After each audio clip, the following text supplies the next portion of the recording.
नमस्कार। आइए हम हनुमान जी की चर्चा करते हैं।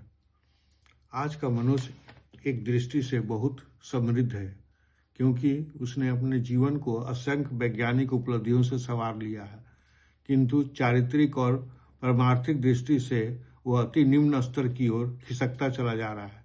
संयम के सब आदर्श धूल में मिलते दृष्टिगोचर हो रहे हैं। ऐसी स्थिति में देश के विभिन्न विचार वाले लाखों व्यक्ति यदि हनुमान जी जैसे सर्वगुण संपन्न पूर्ण चरित्र का पलायन कर शरीर को रोग और दुर्बलता से, बुद्धि को अज्ञान और अशुभ विचारों से, हृदय को कठोरता, भय और क्षुद्र स्वार्थ से तथा आत्मा को कृपणता एवं अहंकार के पंजे से मुक्त कर सके तो कितना अच्छा होगा। महावीर हनुमान ने भगवान श्री राम के आदर्श रामराज की स्थापना में जो सहयोग दिया वह 100 कोटि रामायणों में स्वर्ण अक्षरों में अंकित है। श्री हनुमान जी का चरित्र अपूर्व, अद्भुत और लोकोत्तर है।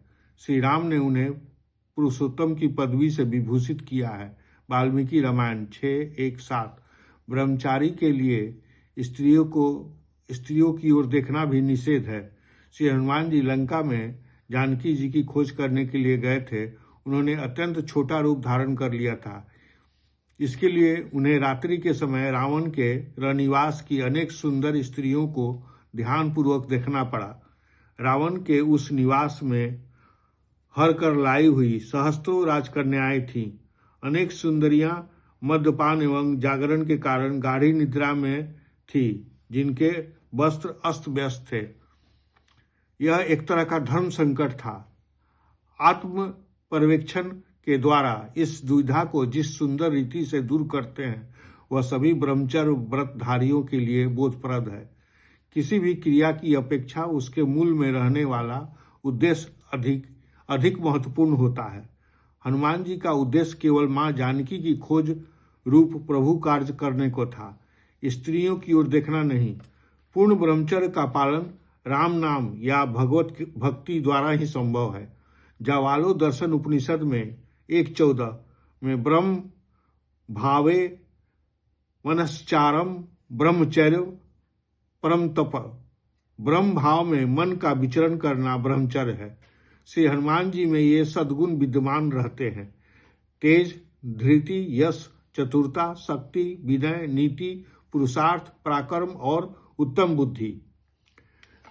तेजो धृतिर्यशो दाक्ष्यम सामर्थ्य विनयो नय, पौरुषम विक्रमो बुद्धिर्यस्मिन्नेतानि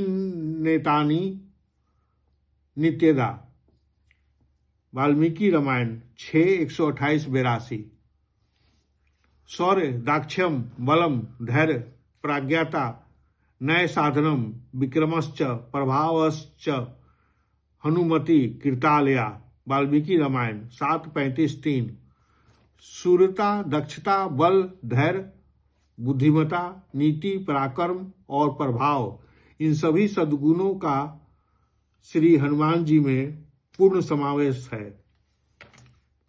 संसार में ऐसा कौन है जो पराक्रम, उत्साह, बुद्धि, प्रताप, सुशीलता, मधुरता, नीति अनीति के विवेक, गंभीरता, चतुरता, उत्तम बल और धैर्य में श्री हनुमान जी से बढ़कर हो। वाल्मीकि रामायण 7:36-44। भगवान श्री राम अपने प्राण प्रिय भाई भरत से मिलने के लिए अधीर हो रहे थे। इस कारण विभीषण ने पुष्पक विमान उपस्थित कर दिया। श्री राम की प्रेरणा से बानर भालुओं के साथ सुग्रीव, अंगद, विभीषण भी चढ़ गए और आकाश मार्ग से तीव्र गति से विमान उड़ चला। भगवान श्री राम जनक नंदिनी को मेघनाथ, कुंभकर्ण और रावण आदि के वध स्थल, सेतु, बांध दिखाते हुए तथा लीला का विवरण सुनाते जा रहे थे। रघुनाथ जी ने किष्किंधा में उतरने की आज्ञा दी। वहां सुग्रीव की पत्नी तारा राजाभिषेक देखने के लिए तैयार हो गई। पवन पुत्र हाथ जोड़े प्रभु के मुख की ओर देख रहे थे और कहे, प्रभु, माता के दर्शन हुए अधिक दिन बीत गए हैं। यदि आज्ञा हो तो मैं उनके चरण स्पर्श कराऊं। श्री रघुनाथ जी ने हर्षपूर्वक कहा, हम लोग भी माता जी का दर्शन करेंगे। तब विमान का कांचनगिरी के लिए उड़ चला। सभी लोग हनुमान जी के साथ माता अंजना के दर्शन के लिए उतर गए। माता का दर्शन होते ही हनुमान जी दौड़कर अबोध शिशु की भांति उनके चरणों में गिर पड़े। नेत्रों से आंसू बह चले।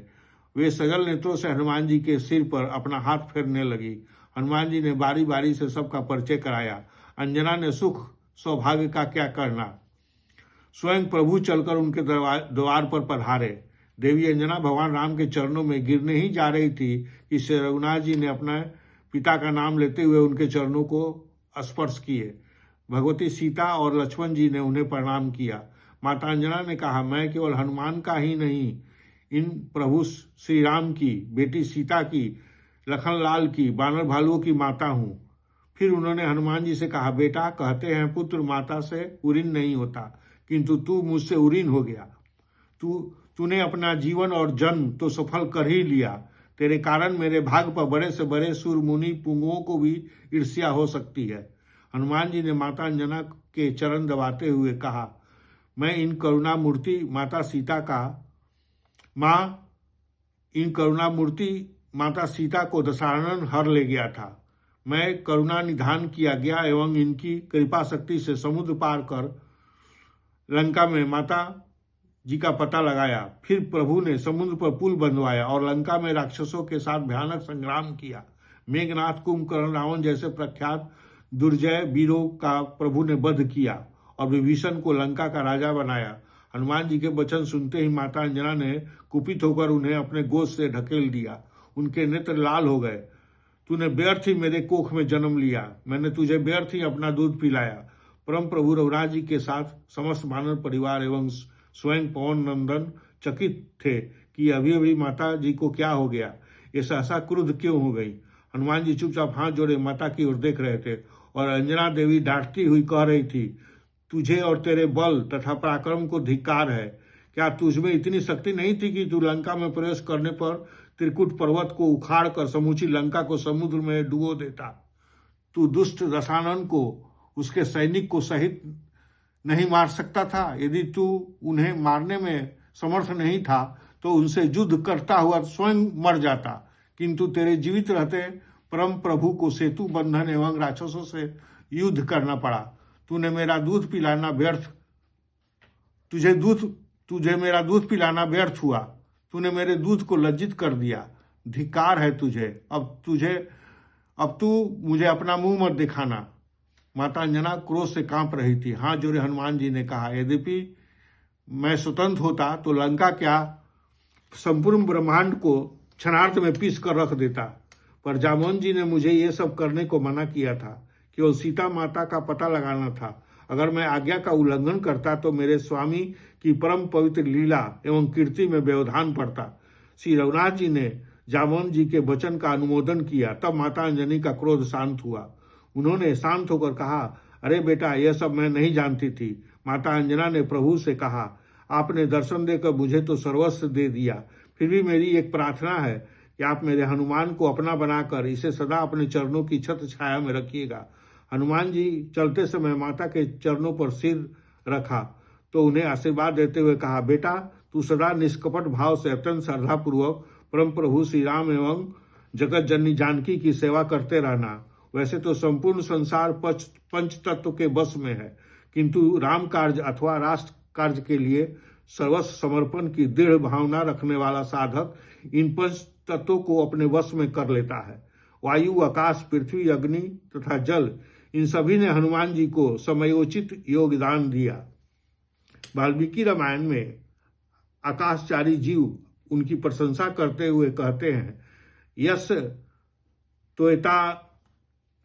त्वेतानि चत्वारि वानरेन्द्र यथा तौ धृतिर्दृष्टिर्मतिर्दाक्ष्यम सकर्मसु न सीदति। 5:1-201। वानरेंद्र, जिस पुरुष में तुम्हारे समान धर्म, सूझ, बुद्धि और कुशलता, ये 4 गुण होते हैं, उसे अपने कार्य में कभी असफलता नहीं मिलती।